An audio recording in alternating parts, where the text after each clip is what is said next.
श्री राम समर्थ। नवंबर 21। कल्पनाओं का सृजन रोककर वृत्ति स्थिर होनी चाहिए। कोई आदमी अपनी तहसील के नगर में गया और उससे पूछा कि तुम कहाँ के हो, तो वह अपने गांव का नाम बताएगा। जिले के सदर मुकाम में गया तो अपनी तहसील का नाम बताएगा।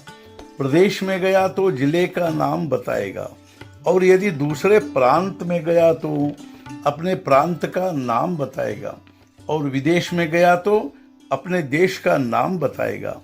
अतः मनुष्य में जितनी विशालता आती है उतने भेदभाव कम होते हैं। वैसे ही मनुष्य चाहे किसी भी धर्म का क्यों न हो, फिर भी सभी धर्मों का मूल एक ही होने से यदि वह मूल का विचार करे तो सभी धर्म उसे समान ही लगेंगे। किंतु इतनी विशाल दृष्टि आने तक जो जिस धर्म में है उस धर्म का आचरण करना ही हितकारक होता है। सुख प्राप्त करने की हमारी सभी धारणाएं आज मिथ्या सिद्ध हो चुकी है। पहले हमने सोचा कि अमीरी में सुख है, अतः खूब पैसा कमाया, फिर भी हमें यदि सुख नहीं मिला तो हमारी वह धारणा मिथ्या थी, यह मानने में क्या हर्ज है। एक ही वस्तु एक को सुखकर लगती है तो दूसरे को दुखकर मालूम होती है। मतलब वह वस्तु मूलतः न सुखमय है और न दुखमय है। ऐसा नहीं है कि जो वस्तु आज हमें सुखकर मालूम होती है वह कल भी हमें सुखकर लगेगी ही। हमारी बुद्धि स्थिर नहीं है, इसलिए हमारी यह धारणा भी स्थिर नहीं है। इसलिए हमारी धारणा की फलाना वस्तु में ही सुख है मिथ्या होनी चाहिए। अतः वह सच्ची ही है ऐसा हम क्यों माने।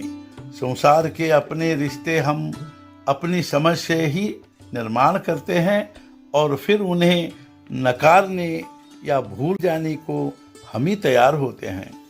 हम पर संकट आया तो फिर हमें पूर्व नाते रिश्ते अच्छे नहीं लगते, उस समय फिर हमें चैन नहीं आता। मतलब यह कि यह सब कल्पना का खेल है। एक कांटे से दूसरा कांटा निकाले और दोनों फेंक दे। इसी तरह हम एक कल्पना से दूसरी कल्पना को मिटाए और फिर दोनों को नष्ट कर दे। कल्पना करना ही हो तो हम भगवान के विषय में करें। भगवान हमारा दाता है, त्राता है, हमें सुख देने वाला है, ऐसी कल्पना हम करें। उसी में सच्चा हित है और उसी से गृहस्थी सुख की होगी। कल्पना की सत्यता या असत्यता अनुभव से समझ में आती है, इसलिए अनुभव के बाद कल्पना रुक जानी चाहिए। इस प्रकार कल्पना रुक जाने और वृत्ति स्थिर होने पर उसे किसी स्थिर वस्तु पर दृढ़ करनी चाहिए। भगवान ही केवल ऐसी स्थिर वस्तु हैं। अमुक या फलाना वस्तु मेरे पास है इसलिए मैं सुखी हूँ, इस वृत्ति में कोई तथ्य नहीं है। कोई भी वस्तु न होते हुए हमारा संतोष बना रहना चाहिए और भगवान के प्रति हमारी वृत्ति स्थिर होनी चाहिए। परमार्थ का यही सच्चा मर्म है। आज का मुख्य विचार, कल्पना माया का हथियार है। कल्पना रहित अल्प रामस्मरण ही फल देगा। सद्गुरुनाथ महाराज की जय। जय जय रघुवीर समर्थ।